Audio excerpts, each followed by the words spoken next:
But in that, we're still part of a norm that listens to that narrative. Right? So we're all governed by some like fashion thing. Yeah. But is fashion the ultimate governor? Like more than God? Well, you could even say God is a form of fashion. How? Like the notion of God has come out of fashion. You could say that. I'm not saying that. I was going to say, could you say that? Would you say that? I don't think it's beyond. Beyond the realm of nonsense. Let's say some dude. Yeah.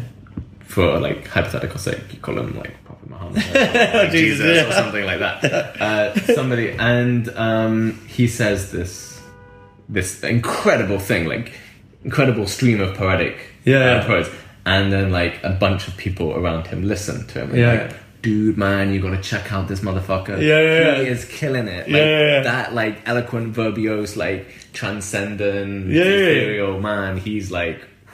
Yeah, but this is how we discuss artists nowadays, right? Yeah, or like some artists, right? Exactly, or just like figures, like And so then they tell their friends, and then they tell their friends and their friends, and then it becomes there's this image around whoever that person was, and so then people start following that image and worshipping that image, and it becomes this fashion idea. Yeah, and so to belong to the ideology of the fashionable man becomes.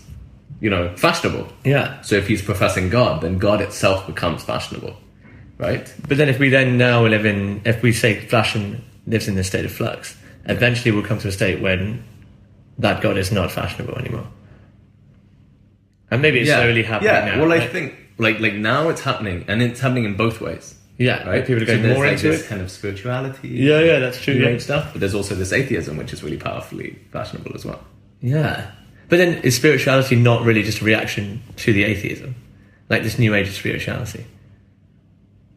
I think it's a reaction to organized religion and the control systems that exist within it. And so atheism is also a reaction to organized religion? Yeah, that's the thing. But the thing is, I don't think that God and spirituality is a purely fashion-based thing. Because what I find incredible is that if you take different cultures from different parts of the world at different times, they seem to talk about the same same general principles of things. Yeah. And they all relate. And we're talking like huge differences in like time. And cultures that haven't had no contact with each other. And they seem to go to the same essential core. Which is? Right? Which is that there's this energetic force that is omnipresent, omnipotent, that governs us all and is the creative birth of like life. Yeah. Right? And there are nuances between them and stuff, but it's amazing how much similarity. But I think the similarities far outweigh their differences. Yeah. And the differences are like mostly, I would say, like poetic or aesthetic. Yeah, rather than actually at their core, right? Yeah. But I think what's even more interesting is actually aesthetics seem to replicate in cultures, right? Like mythologies, like symbolisms, things like the snake. Like the representations of just animals in general, right? Yeah, animals in general. But the same animals represent the same things, right? Things in different cultures. They belong to the same archetype. That's nuts. That's fucking crazy for me. But you don't think stories travelled? And maybe not back then.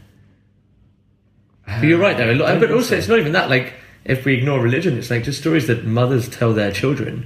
Like in different cultures, they seem to have the same sort of background and the same sort of message, right? Same sort of mess. Well, I mean, now, like, there was a lot of travelling. Yeah, but I mean, back then. Back then, well, I don't really know what happened, what mothers were telling their children. Huh? Yeah, that's How true. old's your mother? Maybe it's just a romantic idea that I believe in, that I'd like to ascribe in. But then I believe in But then I believe in the notion that we all are one, right? And that ultimately we'll all live in a collective norm together, and no one will be outside of it. Are you talking about like within this material world, or like outside of that? Both. But I think within the material world, like when we say the collective norm, we're really just talking about a very select middle class people, because we ostracize the poor, we ostracize the rich. Like the collective norm is really just like this unique breed of middle class people. No, I think that's our collective norm, right? There are lots of different collective norms depending on like the sort of collective. Yeah, okay, that's true. Because there are too many people for it there to be one collective norm. Yeah, that's true. Actually. But we all And I ascribe don't think to the middle class is the collective norm. Yeah, but we all ascribe to one collective norm. Yeah. Which is... Or to at least one. Well, I think, like, we could say in England, right? Yeah. There is a collective norm to wear clothes when outside. No, but that's a law. Is that a collective norm or is it a law? But I think you would be looked at or judged. I think you'd be sectioned, wouldn't you? Or arrested at least. No, but if you weren't arrested. So there's a law and a collective norm. But I don't think the majority of people don't go outside naked purely out of illegality. So but that's okay, fine. I think that's too outside of the social norm. So how about there's a collective norm to wear shoes? Okay, but the principle is the same thing, right? Yeah, but I often leave the house without shoes. You leave the house without shoes? Yeah. Where do you go? Yeah, I mean, I do this as well. Yeah, but actually in London, not so much, because there's a lot of glass. Yeah, and the floor is really dirty. Yeah. Yeah, but back home, right? Yeah, but that's not... So, wait, so it's obviously not that normal. I've never gone out in public naked. Yeah, me neither, actually. No, but we get changed in full view of the public. Yeah. Like, I don't close my curtains. Yeah, but that's because... It's because we're selecting our viewers. Right? Okay. No, so what's... Fine. So the collective norm is that we are clothed, right? Yeah, but my point was that there is maybe a collective norm, but it's not necessarily the collective norm, a global collective norm. So there's always little pockets of smaller collectives within... Of course. And some that are rallying against the main collective, right? Maybe not even rallying against the main collective, but an offshoot. Yeah, but some rules are more universal than others. So exist in a deeper, stronger collective. Yeah. But I don't know if there's... Is there one rule that governs us all? That can... Yeah. Yeah, but I think there is, right? We just alluded to it in that. But they're biological. They're innate. Any collective norm, I think, that really, What about the urge to reproduce?